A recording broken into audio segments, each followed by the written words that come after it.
ইণ্ডোনেছিয়াত অসমৰ গৌৰৱ জাকাৰ্টাৰ আন্তঃৰাষ্ট্ৰীয় ৰোলাৰ স্কেটিং প্ৰতিযোগিতাত সোণৰ পদক জয় ৰিয়ান পাত্ৰৰ। উল্লেখযোগ্য যে আন্তঃৰাষ্ট্ৰীয় প্ৰেক্ষাপটত পুনৰ উজ্বলি উঠিল অসমৰ নাম।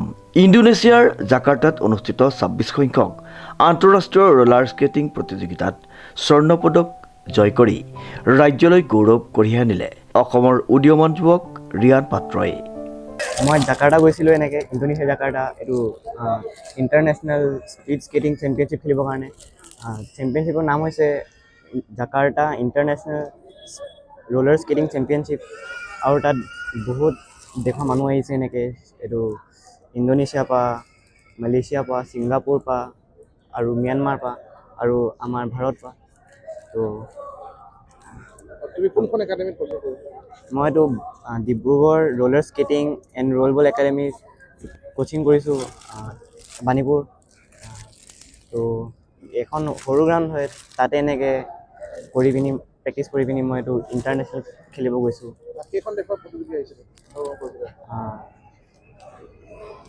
বৰ্তমান যিমান দেখিছিলোঁ মালয়েছিয়াৰ পৰা আহিছিলে, ইণ্ডোনেছিয়াৰ পৰা আহিছিলে, ভাৰতৰ পৰা আহিছিলে, ম্যানমাৰ পৰা আহিছিলে, ছিংগাপুৰ পৰা আহিছিলে আৰু সিমানেই আহিছিলে। ভাৰতৰ পৰা কেইজন গৈছিলে? ভাৰতৰ পৰা ১০০ মান গৈছিলে। অসমৰ পৰা? অসমৰ পৰা ৩জন। মই ৰিয়ান পাত্ৰ, মোৰ নাম ৰিয়ান পাত্ৰ, নব্যম নিহান বৰা আৰু ৰুদ্ৰ শৰ্মা। তুমি কিমান কি কৰিবলৈ সক্ষম হ'লা?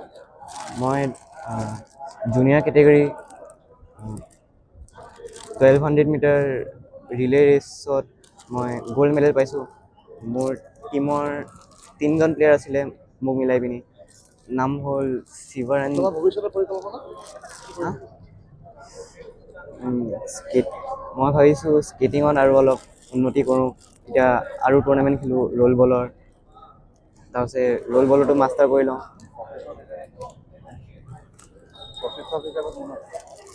তোমাক কোনে কোচিং দিছিলে?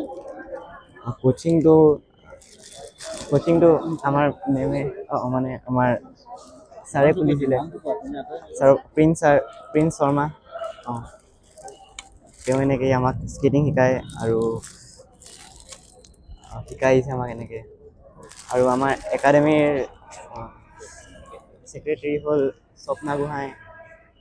২৯ মে'ৰ পৰা ৩১ মে'লৈ ইণ্ডোনেছিয়াৰ জাকাৰ্টাত অনুষ্ঠিত উক্ত প্ৰতিযোগিতাখনত অংশগ্ৰহণ কৰিছিল বহুকেইখন দেশৰ প্ৰতিযোগীয়ে।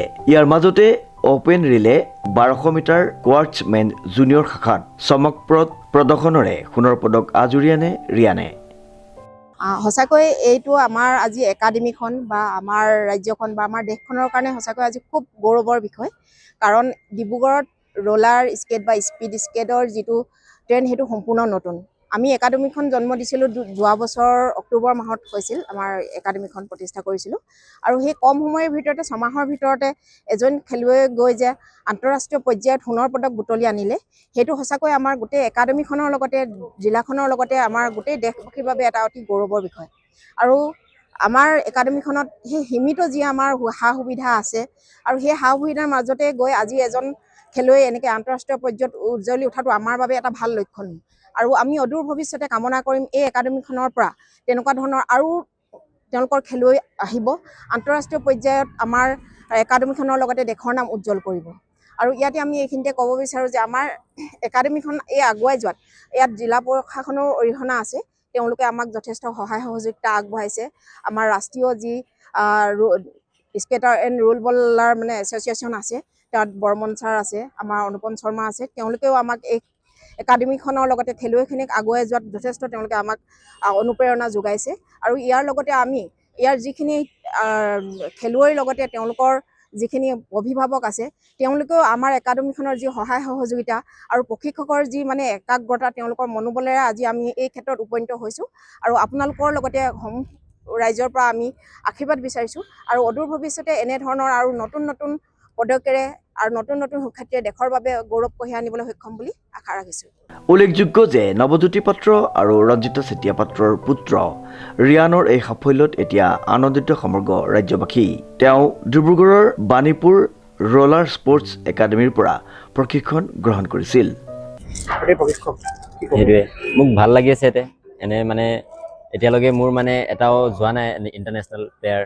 এতিয়া ফাৰ্ষ্ট টাইম গৈছে ৰিয়ান পাত্ৰ বুলি এটা ল'ৰা, মোৰ ষ্টুডেণ্ট হয়। এনে মই তিনিচুকীয়াতো কোচিং কৰালোঁ, তাৰপিছত ডিব্ৰুগড় কৰালোঁ। এনে ডিব্ৰুগড়ত এতিয়া লাহে লাহে বাঢ়ি আছে বাচ্চাখিনি, মানে ইমান মটিভেট হৈ আছে লাহে লাহেকৈ।